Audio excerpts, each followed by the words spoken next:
뭐 지금 이제 시작을 할까 하는데, 네, 먼저 인사부터 드리겠습니다. 네, 안녕하세요. 제가 그 PPT를 이렇게 뭐 보시다시피 알겠지만 만드는 소질은 별로 없어서 사실 그쵸, 그 말빨로 때우는 스타일인데, 그 오늘 제가 하고 싶은 얘기는 하고 싶은 얘기는 아니고 여러분들께 드릴 얘기는 원자력 발전소입니다. 원자력 발전소 하면 혹시 뭐 떠오르는 것들이 뭐가 있을까요? 후쿠시마. 아이고, 후쿠시마. 그쵸? 그쵸? 후쿠시마도 있고, 탈원전이요. 네, 탈원전도 있고, 뭐 그쵸, 뭐 체르노빌도 있고. 그래서 아이고, 그림이, 아이고, 이게 후쿠시마 원전이 터진 그 사진인데, 잘 안 보이네요. 공교롭게도 제가 후쿠시마가 나올 줄 알고 준비를 해왔는데, 그쵸. 오자마자 대뜸 이름도 모르겠고, 뭐 하는 사람인지도 모르겠고, 원자력 발전소 알려준다고 얘기를 한다고 하는데, 저는 여기 2009년도에 저희 학교를 입학해서, 뭐 굉장히, 2015년도에 이제 큐레이터를 잠깐 했었고, 그 뒤로 이제 뭐 졸업하고 이제 취업해서 지금은 제가 한국수력원자력이라는 회사를 다니고 있습니다. 그 한국수력원자력은 그 우리나라에서 유일하게 원자력 발전소를 운영하는, 그리고 건설도 하는 그런 회사입니다. 전 거기서 여기 좀 잘려가지고 그런데 ICT부에서 근무를 하고 있거든요.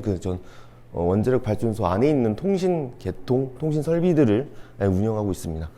그래서 제가 원자력 발전소에 대해서 여러분들이 뭐 궁금하실지 모르겠지만 조금 알려드리고, 너무 그렇게 뭐 딥하진 않게 할 테니까 걱정은 크게 안 하셔도 될 겁니다.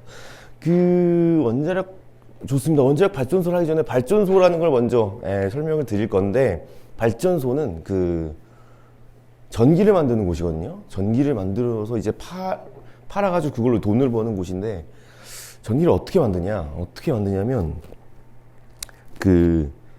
이거는 그냥 뭐 이 자연의 섭리인데, 자석이 움직이면 그 반대 방향으로 전기가 만들어지거든요. 이거는 왜 그럴까요? 왜 그러냐면, 저희 강이나 바다에 돌을 던지면 이런 모양으로 물결이 이렇게 치면서 퍼지잖아요. 그건 왜 그럴까요? 그냥 이 세상은 그렇게 돼 있는 거예요. 그쵸?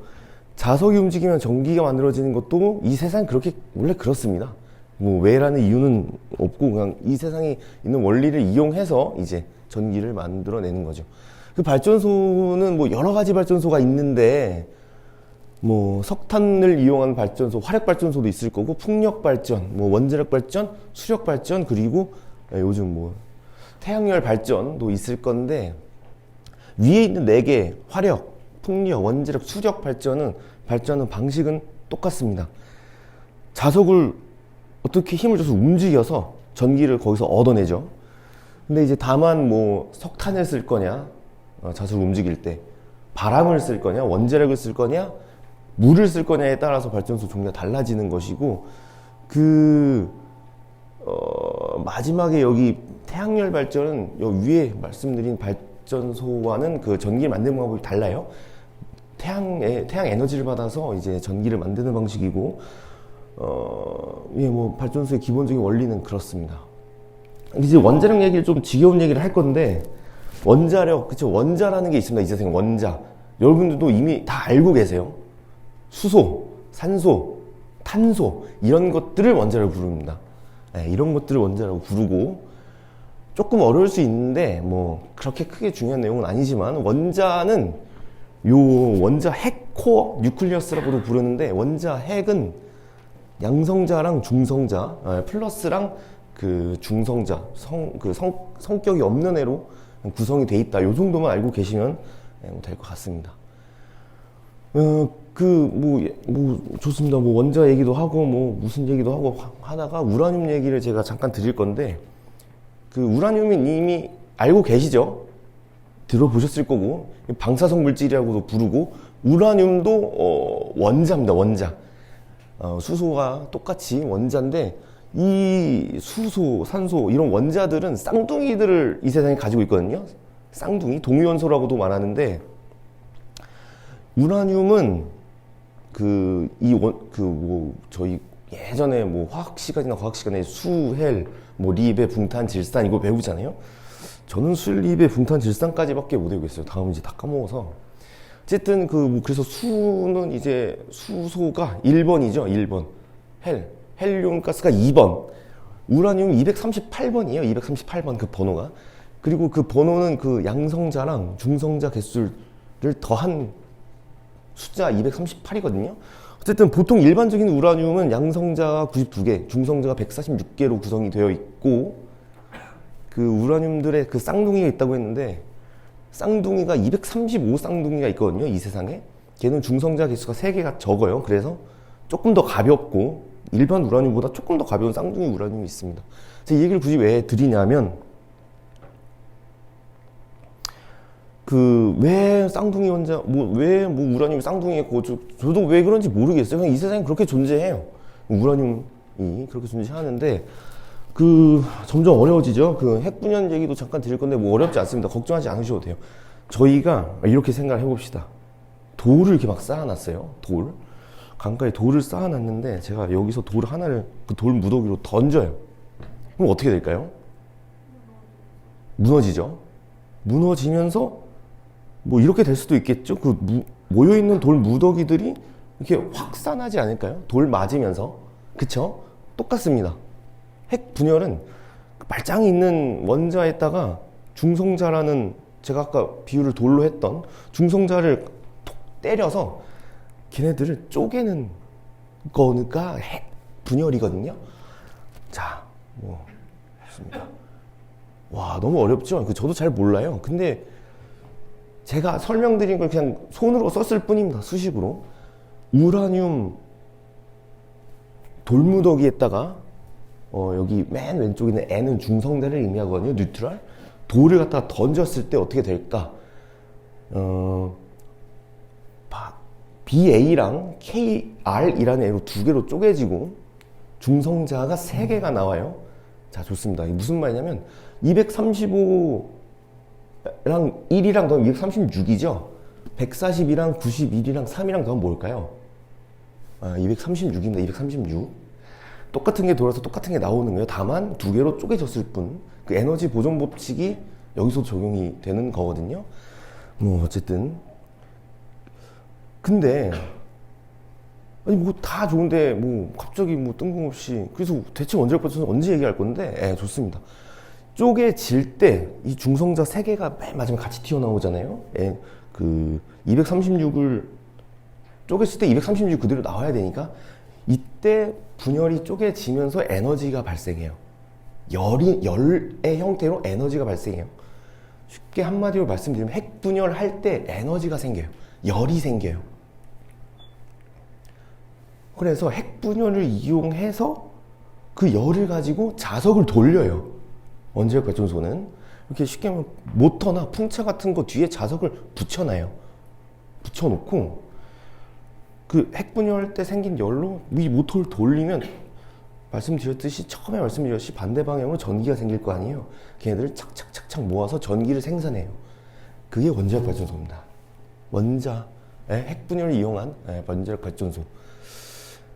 좋습니다. 원자력 발전소에 뭐 어떻게 전기를 만드는지는 대충 얘기를 드린 것 같은데 아까 원자력 발전소 하면 제일 먼저 떠오르는 단어 후쿠시마라고 하셨고 뭐 탈원전도 얘기하셨고 그래서 후쿠시마 얘기 제가 잠깐 해드릴 건데 요즘 너무 시끄럽잖아요. 뭐 오염수를 방류한다는 등 어떻게 한다는 등 후쿠시마 원전은 왜 터졌을까요? 그쵸 뭐가 잘못돼서 터졌겠죠. 어떻게 잘못됐냐면 2011년도 진도 9에 동일본 대지진이 발생을 했을 때 바다에서 쓰나미가 몰려왔어요. 그 쓰나미가 몰려와서 발전소가 침수가 됩니다. 그 발전소는 여러 가지 안정장치들로 구성이 되어 있어서 침수가 뭐 되건 안 되건 사실은 잘 돌아가야 정상적인 원자력 발전소인데 지진이 났을 때 그 당시에 바로 원자력 발전소는 정지했습니다. 정지를 했는데 이제 정지한 이후에 꺼야 될 거 아니에요, 안전이. 이제 뭐 저희 집에 보일러 같은 경우는 버튼을 띡 누르면 바로 꺼지잖아요. 근데 원자력 발전소는 아까 말씀드렸지 핵 분열을 바로 중단시키지 못해요. 천천히 늦춰서 중단을 해야 되거든요. 그 원자가 이렇게 막 부딪히면서 자기들끼리 막 부딪히고 막 갈라지고 하고 있는데 그거를 일순간에 멈출 수는 없어요. 저희 컴퓨터 끄듯이 천천히 멈춰야 되는데 이제 그런 걸 하려면 주기적으로 무언 조작을 사람들이 해줘야 되거든요. 뭐 물을 겉대로 붓는다든지. 근데 침수가 돼서 전기 설비가 발전소에 공급이 되지 않았어요. 후쿠시마는 원전에. 발전소는 멈춘 건 맞는데 전기가 공급이 되지 않아서 조작을 못해요. 조작을 못해서 근데 이 핵분열 할 때 열이 계속 생긴다고 그랬잖아요. 정말 열 많이 생기거든요. 몇 천도? 그 원자로 전기를 만들 때 몇 천도씩 올라가거든요. 만도 넘어갈 때도 있고. 근데 그래서 거의 물을 계속 부어가지고 걔를 식혀야 되는데 전기가 공급이 안 돼서 물을 못 부으니까 계속 뜨거워지는 거예요. 계속 뜨거워지고 어우. 그래서 펑 하고 터졌죠. 지붕이 날아가면서 그 안에 이제 뭐 방사능도 굉장히 밖으로 많이 방출이 됐고 실제로 뭐 그래서 제가 지금은 후쿠시마처럼 너무 무섭잖아요. 게다가 뭐 이제 10년이 지나버렸는데 이제야 뭐 오염수를 방출한다는 등 바다에다 버린다는 먹어도 안 될 것 같은데 먹으면. 그래서 제가 한국에 있는 원전이랑 일본에 있는 원전이랑 차이점을 설명을 드릴 거예요. 너무 무서우니까 원전은. 다행히도 한국에 있는 원전이랑 터진 후쿠시마 원전이랑 그 개념 자체가 다릅니다.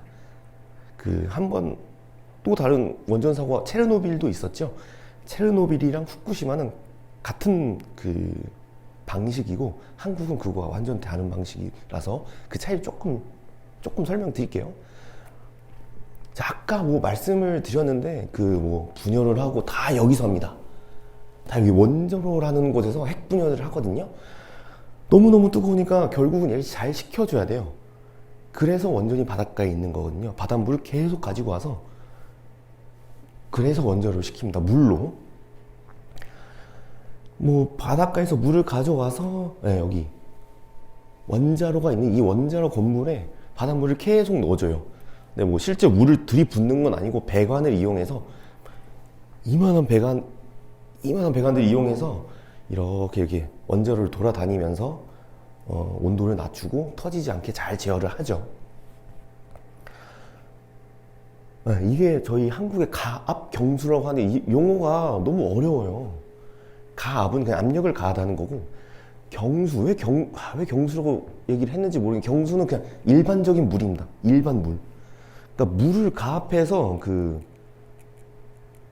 자, 초반에 이 얘기를 드렸는데 기억이 나실지 모르겠지만 핵분열해서 열이 나오잖아요. 그걸로 모터를 돌린다고 했는데 그쵸? 물을 끓여서 수증기로 만들어요. 물이 100도가 넘어가면 수증기가 되죠? 수증기가 여기 터빈이라고 말하는 게 제가 말씀드린 모터예요. 수증기가 이제 위에서 쫙 내려오면서 모터를 빙빙빙빙 돌려서 이렇게 한국은 만들고 있어요. 자, 드디어 궁금한 후쿠시마 원전은 어떻게 발전할지 조금 설명을 드릴게요. 뭐가 다르냐면 여기가 다릅니다. 여기가. 한국은 이 모토도라는 건물이랑 원자로가 있는 건물이랑 아예 다른 건물입니다. 물리적으로 분리가 되어 있어요. 근데 여기는 여기도 분리가 되어 있긴 하지만 이 바다에서 들어온 물이 바로 그 가열을 해서 거기서 바로 끓여요. 바닷물을 가지고 들어온 바닷물을 아니다. 설명을 다시 드릴게요. 원자력 발전소 안에 물이 있고 얘를 원자로로 가져가서 여기서 바로 끓여버려요. 한국은 그 물을 끓이지 않아요. 압력을 가해서 이렇게 원자력 발전을 하는데 얘네들 그냥 다이렉트로 바로 끓입니다. 그래서 여기를 와서 식혀가지고 여러분 혹시 그 소주 어떻게 만들어지는지 아세요? 소주? 여러분들이 그렇게 좋아하시는 소주. 증류주라고 하잖아요. 증류주. 증류를 하잖아요. 이렇게 뭐 소주 이렇게 만들어서 팔팔 솥에다 끓여요, 소주를. 끓이면 그 수증기가 돼서 이렇게 수증기 위로 올라가잖아요. 가벼우니까. 대기보다 가벼우니까.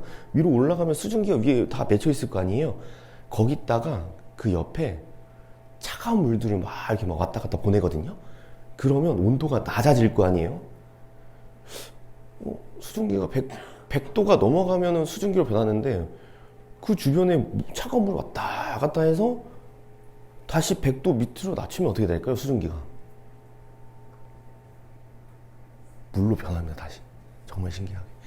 그래서 그걸 한 방울 한 방울 모아서 나오는 게 소주거든요. 얘네도 똑같아요.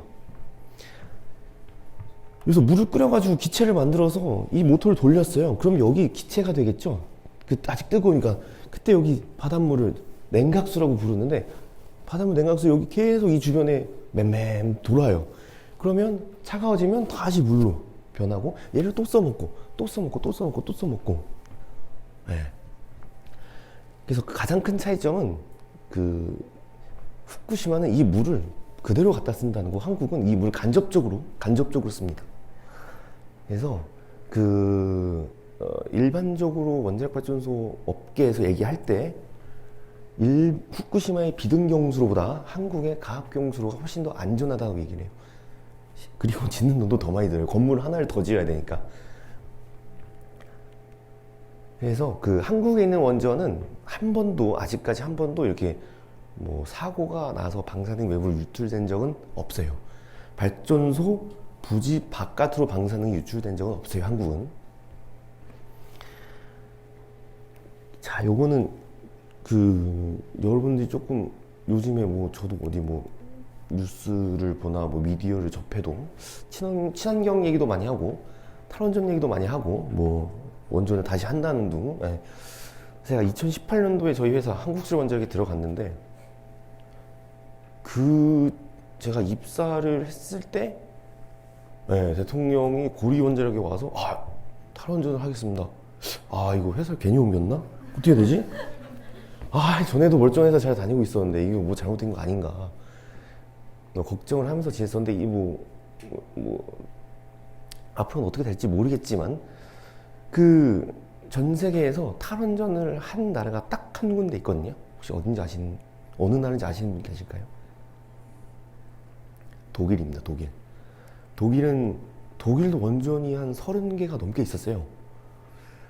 그 옆에 프랑스는 원전이 50개, 60개 가까이 되고요. 유럽 최대 원전국은 프랑스인데 독일은 탈원전을 다 이제 원전 문 닫고 전기를 안 만들어요. 근데 어디선가 전기를 만들어야 되잖아요. 근데 화력발전하면 석탄을 태워서 뜨겁잖아요. 그럼 그걸로 물을 끓여서 모터를 돌려서 전기를 만들거든요. 화력발전은. 석탄을 태우면 매연이 되게 많이 나와요. 실제로. 우리나라 화력발전소는 주로 서해안에 많이 있거든요. 태안, 당진, 이쪽에도 조금 있고 남쪽에 삼천포에도 화력발전소가 조금 있고. 근데 여기는 실제로 태안, 당진이 대기질 측정하면 우연의 일치인지 뭔지 모르겠지만 서울만큼 안 좋나? 서울보다 대기질이 안 좋긴 하거든요. 화력발전을 하기도 너무 힘들고 대기 오염시켜 버리니까 뭐가 있을까요? 태양광도 있고, 그렇죠? 수력발전도 있고, 풍력발전도 있고, 다 친환경인 거 좋은데 걔네들은 한마디로 쉽게 말해 가성비가 너무 안 좋아요. 가성비가 너무 안 좋고 그런 제약사항들이 많이 생겨요. 비가 오면 태양광 발전 못해요. 해가 없으면. 수력은 물이 한강에 춘천이랑 이런 데 댐들이 있거든요. 수력댐들이 있는데 물이 맨날 지나가면 물 양 똑같은데 그러면 만들어진 전기 양 똑같죠. 더 늘릴 수가 없어요. 어떻게 해야 되죠? 물을 어떻게 늘릴 수도 없고. 풍력, 바람을 많이 불어오게 하기도 힘들고 결국 어떤 걸로 전기를 만들어야 되는데 요즘 죄다 전기차 타고 전기 사용량 계속 늘어날 거 아니에요? 죄다 전기차 타고 하니까. 독일은 아까 말씀드렸지만 탈원전해서 결국 어떻게 됐냐면 프랑스의 전기를 사와요. 지금 독일 자체에서 생산한 전기 양이 부족합니다. 부족해서 프랑스에서 전기를 수입해요. 근데 한국은 전기 수입이란 개념이 없죠. 왜냐하면 그 섬이에요. 육지로 이어질 좀 위에는 좀 그쵸? 전기를 사올 수 있을까요? 그 나라도 전기 부족할 것 같은데. 하고 중국과도 이어져 있지 않고 일본과도 이어져 있지 않고 이 전기의 개념을 봤을 때 한국은 섬입니다. 전력섬이라고도 얘기를 하는데, 그래서 독일 같은 나라가 탈원전을 할 수 있는 게 프랑스에 사오면 되니까 가능한 거고, 제가 생각했을 때 감히 말씀드리는 건 한국에서 탈원전은 솔직히 거의 불가능으로 보여집니다. 원자력 발전이 생산하는 게 30%예요, 전기에. 우리나라 전기의 30%거든요.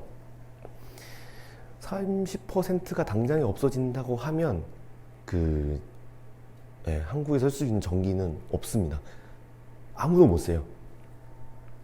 또 너무 그쵸? 하고 제가 원자력 발전소는 또 너무 또 자세하게 알려드릴 수 있는데 벌써 재미가 없잖아요. 그래서 제가 되게 고민을 많이 했거든요. 여러분들한테 어떤 얘기를 해드리면 좋을까? 그래서 조금 뭐 제가 도움이 될지 모르겠지만